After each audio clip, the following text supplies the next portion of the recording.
સુરેન્દ્રનગર જિલ્લાના ધ્રાંગધ્રા આર્મી કેમ્પમાં એક અનોખું સંમેલન યોજાયું. આ સંમેલનમાં 1962, 1965, 1971 તેમજ કારગિલ યુદ્ધના વીર જવાનો હાજર હતા.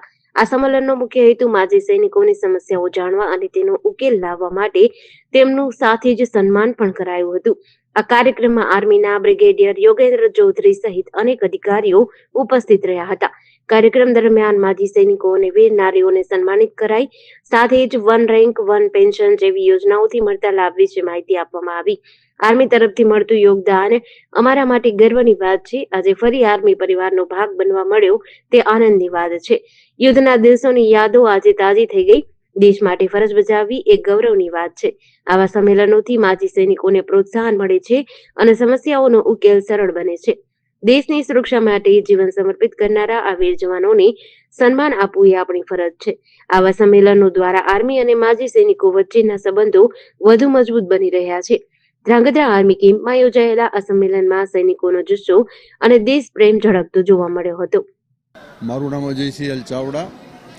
ધ્રાંગધ્રા ખાતે માજી સૈનિક રેલીનું આયોજન અહીંયા ધ્રાંગધ્રા સ્ટેશન દ્વારા કરવામાં આવ્યું હતું. એમાં જે 65ની 71ની કારગિલ અને જે હમણાં સિંદૂર વોરમાં જે ભાગ લીધા એવા બધા સૈનિકોનું સન્માન કરવામાં આવ્યું.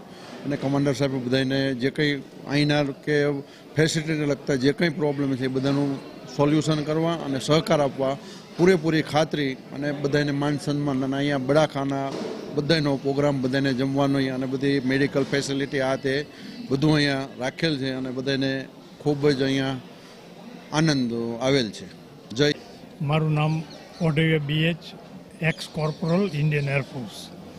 આજરોજ ધ્રાંગધ્રા આર્મી કેમ્પ દ્વારા અમે માજી સૈનિકોને આમંત્રિત કરી એક રેલીનું આયોજન કરવામાં આવ્યું હતું.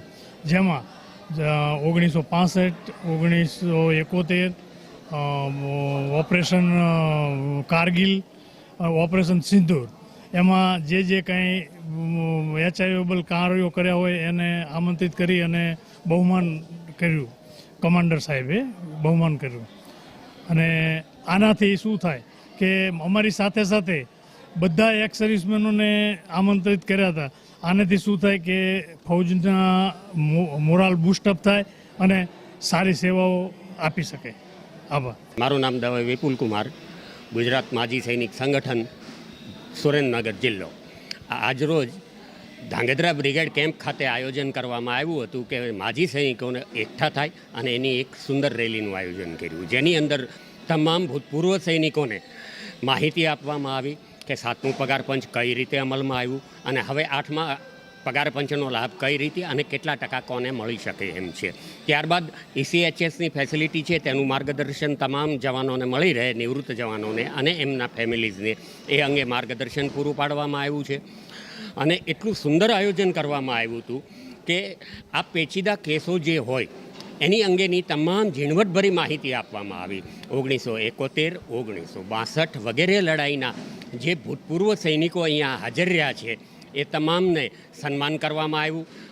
વન રેન્ક વન પેન્શન વિશે જે એની અંદર અલગ અલગ પ્રકારની સર્વિસ રેન્ક અને અલગ અલગ ગ્રુપો છે જે અંગેની સંપૂર્ણ માહિતી આપવામાં આવી અને કોનું કેટલું પેન્શન કઈ રીતે બાંધવામાં આવ્યું છે જે અંગે અમુક જગ્યાએ અસંતોષ હતો, જેના સંતોષકારક જવાબો આપવામાં આવ્યા અને તેની સંપૂર્ણ માહિતી ઝીણવટભરી ટેબલ વાઇઝ આપવામાં આવી હતી. અને સંપૂર્ણ માન સન્માન સાથે આ રેલીનું આયોજન કરવામાં આવ્યું છે, જેના અમે JDC ન્યૂઝ સાથે દિનેશ ગાંભવા સાથે જયેશ કુમાર ઝાલા, ધ્રાંગધ્રા.